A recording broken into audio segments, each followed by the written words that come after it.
While walking along the beach after a powerful storm, a woman named Clara discovered an enormous tree washed ashore. Its massive roots and sprawling branches were a testament to its age and size. Intrigued by this unusual sight, Clara approached the tree, drawn to its natural beauty and the mystery of its journey to the shore. As she examined the tree more closely, Clara noticed something even more intriguing: a carved message on the trunk. The warning etched into the wood was both cryptic and ominous, prompting her to alert the authorities immediately. Clara was unsure about what to think about the strange message carved into the tree. It was clear that this had been done very recently. Judging by the fact that the message was upside down, she determined that it had to be done before the giant tree had ended up here. The message itself both scared and confused Clara. Help! The first word that was etched in the tree was clear as day. She could even read that upside down. Help! Clara had, of course, no idea what this referred to, but she could hazard a guess that it was probably not somebody needing financial help. Something or multiple people were clearly in trouble, and there was a good chance that that would have to do with the storm. The devastating storm had raged for almost a full 8 hours yesterday and had done a lot of damage to the coastal city that Clara called home and all the surrounding places. She could not even imagine what ruins it had left behind on the nearby small islands, which probably had way less protection from the merciless wrath of nature. Maybe this tree had come from there, but that somehow seemed highly unlikely to Clara. What stood out most about this tree, besides the message carved into it, was that trees this big did not grow anywhere near here. Not on the islands, and not on land. Maybe it had made its way into the water somewhere completely different and had been moved here by the storm. But that did not explain the message. Clara turned her attention to the second part of the message, the part that she just could not quite understand. There were no words carved in the tree, at least not as far as she could see. But the longer she looked at the scratches in the tree, the more she started to think that they could be a drawing. Maybe a symbol for something. After looking at the drawing for a while, Clara guessed that it was maybe depicting a bunny of some sort. Clara had absolutely no idea what that meant, but that did not even really matter to her. The first word of the message was enough to make her realize what she needed to do. She needed to call the authorities. She hoped that when she called the police, they would just pick up this case, and she could forget all about it and move on with her life. But she was very much disappointed with their answer, even though she could completely understand it. They, along with all the other emergency services, were far too busy dealing with the aftermath of the storm to worry about a message in an old washed-up tree. They admitted that the word help was definitely cause for concern, but that they simply had other more pressing matters to attend to. They were simply spread too thin to help Clara. And now she herself was faced with a decision to make. Was she going to just leave the tree for what it was, or was she going to do something herself to try and help the people who carved this message? And for a kind-hearted person like Clara, that decision was very easy. She could never forgive herself if she were to just leave this for what it was. She would always have a voice in the back of her mind telling her that people might have died because she did nothing. And so she started thinking of a plan to approach this very strange and difficult situation. Clara decided to first call in some help, of which she was confident that theft would actually have the time for her. She called her close friends Nicole and Stephen. A couple had their own boat, which Clara really hoped had made it through the storm. Luckily, the couple had taken all the necessary precautions, and the boat was still in perfect condition, ready to go. Nicole and Stephen had actually already been helping out there communicate as much as possible with their boat, going to areas that had flooded to try and get people out and collect their stuff. They were just about to retire back to their home again when Clara called. And when they heard what she wanted, they were immediately interested. Clara had sent them a picture of the cryptic message that was carved into the tree, and they also were not sure what the symbols were meant to represent exactly.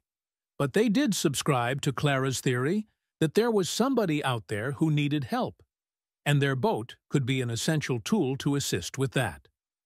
They met Clara on the beach, and there they had a look at the tree themselves. The giant tree had now also donned the attention of other people. They were not as concerned with the message carved into it, but they did want to take pictures of the strange sighting. Clara had to ignore all these distractions and focus on the task at hand. She jumped into the boat of Nicole and Stephen so that they could discuss their next stops. Somebody needed help.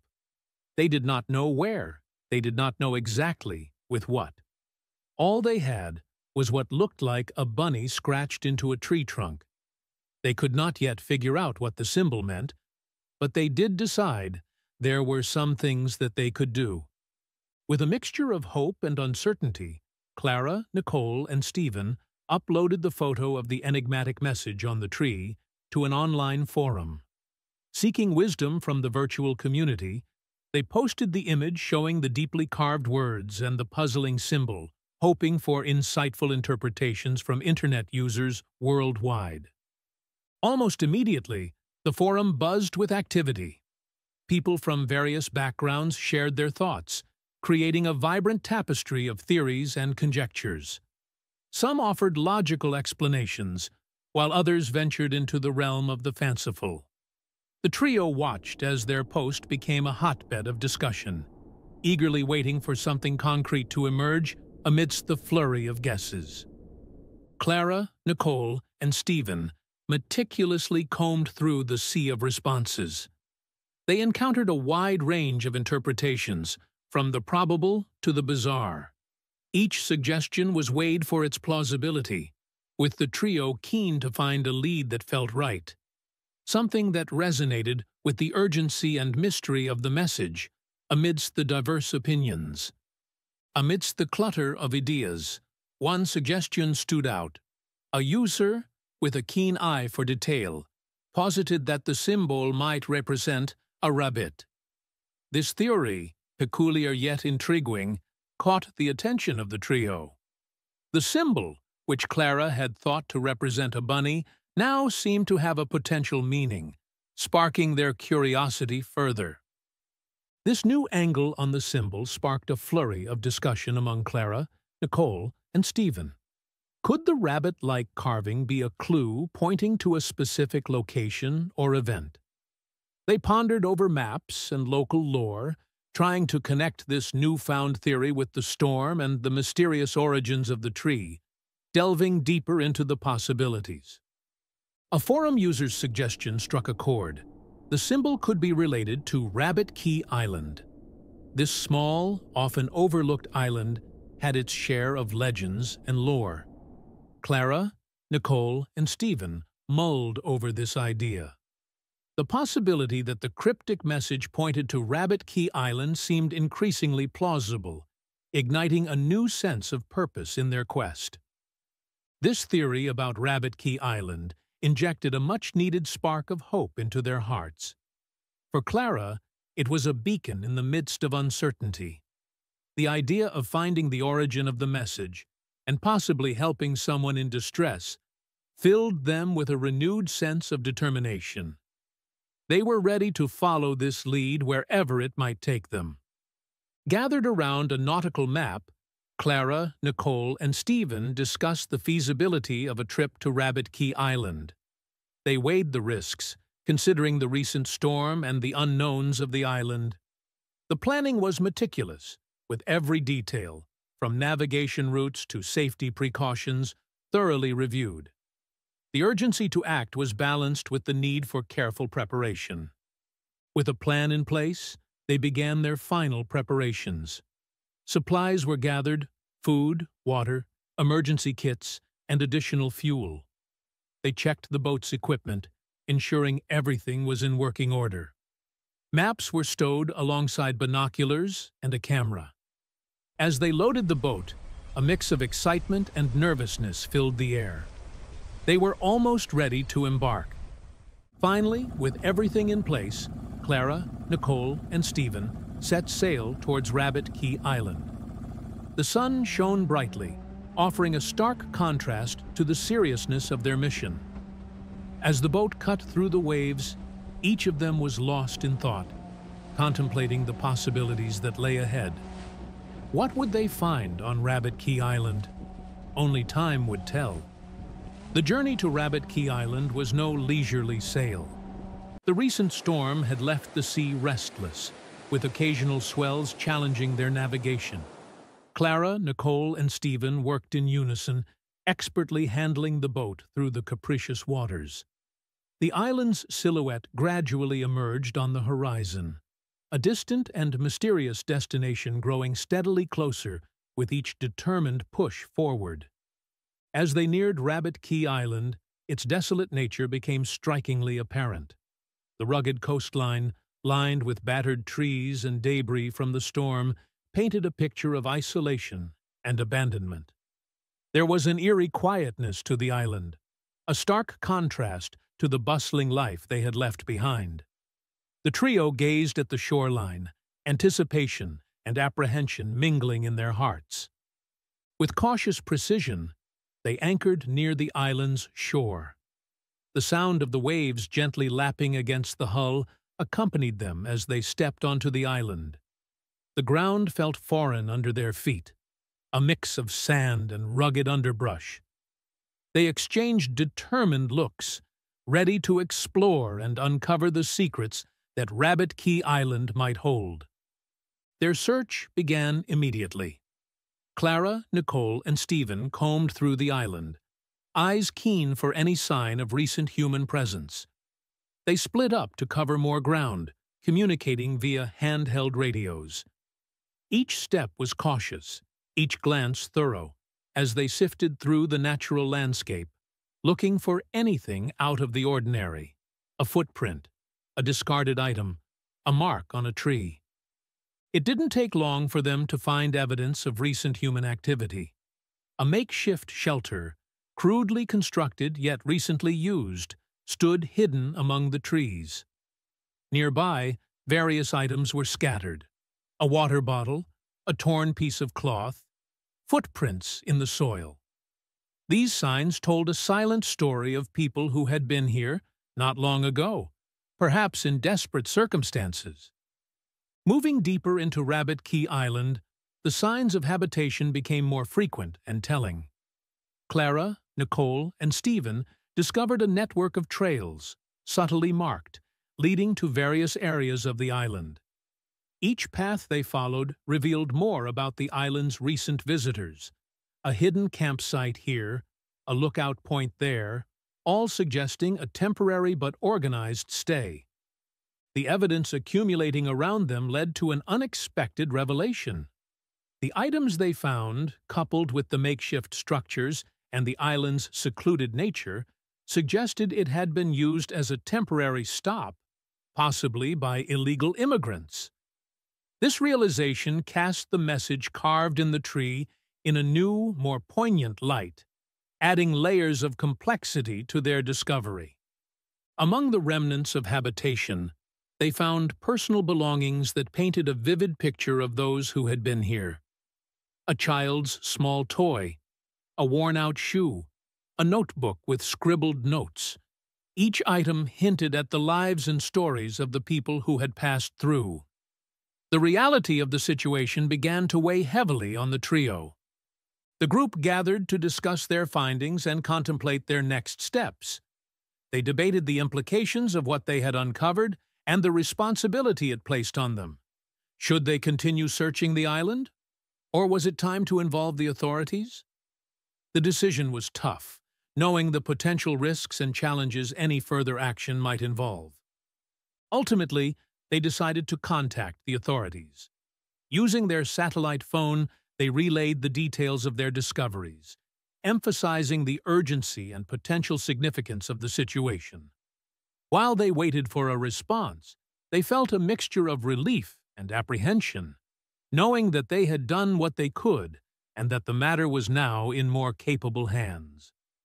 Back on their boat, Clara, Nicole, and Stephen waited anxiously for a response from the authorities. The radio crackled intermittently, a reminder of their isolated position. Hours seemed to drag on as they considered the overstretched state of emergency services following the storm. The silence from the other end weighed heavily, a stark indicator of the chaos still unfolding on the mainland. While waiting, they decided to make one last sweep of the island's perimeter. It was during this search that they stumbled upon a crucial clue: the remnants of a makeshift raft. The hastily constructed raft, with its broken planks and frayed ropes, indicated a desperate attempt at departure. This discovery brought a new urgency to their mission. The sight of the dilapidated raft raised numerous questions about the fate of the people who had built it. Where had they gone? Were they safe? The condition of the raft suggested a hasty and perilous journey. Clara, Nicole, and Stephen felt a growing concern for the safety and well-being of these unknown individuals, presumably driven to risk everything on the open sea. With no response from the authorities and the discovery of the raft, the trio decided to take matters into their own hands. They couldn't stand by knowing that lives might be at risk. Determined to do more, they quickly convened to discuss their options, driven by a deep sense of responsibility and the moral imperative to act. They strategized their next move with urgency. The plan was to search the surrounding waters, looking for any sign of the raft or its passengers. Every detail was considered: the currents, the wind direction, the most likely routes the raft could have taken. With a map spread out before them, they plotted a course, ready to embark on a rescue mission into the unknown. The sea was vast, and the search proved more challenging than they had anticipated. Clara, Nicole, and Stephen scoured the waters, their eyes straining for any sign of the raft or its passengers. Hours passed with no indication of the raft's whereabouts. The vastness of the ocean made their task feel like searching for a needle in a haystack. But they persevered. Realizing the enormity of their task, they decided to expand their search area. They charted a course towards other nearby islands, hoping that the raft might have drifted or been steered in that direction. The islands, each with its unique geography and challenges, offered new ground for exploration, but also compounded the complexity of their search. As they navigated through the uncertain waters, the scale of their undertaking became increasingly apparent. The ocean's vastness was overwhelming, and the likelihood of finding the raft seemed to diminish with each passing hour. Doubt and worry began to creep in, but they knew they couldn't give up. They had to keep searching, no matter the odds. With each empty horizon, hope dwindled, but they refused to let despair take hold. Clara, Nicole, and Stephen reminded each other of the stakes at hand. Lives could be depending on their perseverance. They clung to their duty, to the moral imperative that had driven them this far, fueling their search with a combination of determination and dwindling hope. Just as the light of hope seemed to be fading, a faint cry for help pierced the air. The sound, barely audible over the waves, galvanized them into action. Adrenaline surged as they scanned the waters, trying to pinpoint the source of the cries. This was the moment they had been searching for, a critical turning point in their mission. Guided by the cries for help, they spotted people clinging to a fragment of a broken raft, bobbing perilously in the water. Time was of the essence. Clara, Nicole, and Stephen sprang into action, navigating the boat closer to the desperate survivors. The situation was critical. Every second mattered in the race against time to reach the distressed individuals. Approaching the raft required careful maneuvering. The boat edged closer, mindful of the turbulent waters and the frail condition of the raft. Clara, Nicole, and Stephen worked in perfect harmony, ensuring their movements were precise and calculated. They knew that any misstep could exacerbate the already perilous situation, endangering the lives they were desperately trying to save. The atmosphere was tense as the rescue operation unfolded. Each movement was critical, and the risk was high. The team communicated with calm urgency, coordinating their efforts to reach the survivors. With lives hanging in the balance, the importance of their mission was clearer than ever. Every action, every decision, could mean the difference between life and death. After tense and painstaking efforts, they successfully brought each person aboard. Immediate care was provided, with Clara, Nicole, and Stephen tending to the survivors' needs. Relief washed over everyone as the last person was safely on the boat. They had done it. They had rescued the individuals against all odds, a testament to their courage and determination. The rescued individuals, though exhausted and shaken, expressed profound gratitude. Their faces, etched with fatigue, lit up with relief. For Clara, Nicole, and Stephen, the feeling of accomplishment was overwhelming. They had embarked on a seemingly impossible mission and had emerged successful, having made a tangible difference in the lives of those they had rescued. As they began to interact with the rescued individuals, Clara, Nicole, and Stephen quickly realized a significant barrier: language. None of the survivors spoke English, complicating their ability to communicate and understand each other. This challenge added another layer of complexity to their rescue mission, but the team was determined to overcome it and provide the necessary assistance. Faced with the language barrier, the team resorted to universal gestures and basic words in an attempt to communicate. They used hand signals, facial expressions, and simple drawings to convey basic messages and ensure the survivors' immediate needs were met. Although rudimentary, these methods bridged the gap temporarily, facilitating essential understanding and connection. With the survivors safe aboard, the group turned the boat back towards the shoreline. As they journeyed back, thoughts turned to the next steps. How could they further assist these individuals? The need for effective communication was paramount. Reaching the shore would be the first step in seeking the help and resources necessary to properly aid the survivors. Upon reaching the shore, the immediate priority was finding a translator. The team quickly sought help from the local community, explaining the urgent situation. Fortunately, they were able to find a Spanish translator willing to assist. With a reliable interpreter now at hand, they prepared to bridge the communication gap and understand the survivors' experiences and needs more deeply.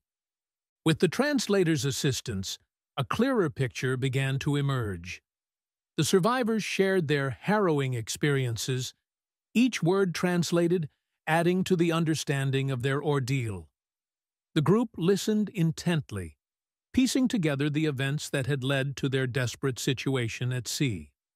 This communication breakthrough was crucial in providing the right support and assistance moving forward. Through the translator, the immigrants recounted their perilous journey. They spoke of leaving their homes in search of a better life, facing dangers at sea, and the constant fear of the unknown. Their eyes, filled with the memory of hardship, reflected a tale of resilience and desperation. The team listened, deeply moved by the raw honesty and bravery of their story. As the immigrants continued, they described how the storm had drastically altered their course. It had been an unforeseen disaster, trapping them on Rabbit Key Island with no means to call for help. Their ordeal was worsened by the storm's ferocity, which left them stranded and helpless, at the mercy of nature's unpredictable wrath. Faced with dwindling supplies and no way to communicate with the outside world, the group made a desperate decision. They carved a message into the tree, hoping it would be their beacon to the world. It was a last resort, a silent cry for help, etched into wood, cast into the uncertainty of the sea and fate. The translator relayed the significance of the bunny symbol. It was a symbol of hope and a reference to Rabbit Key Island, chosen for its recognizability.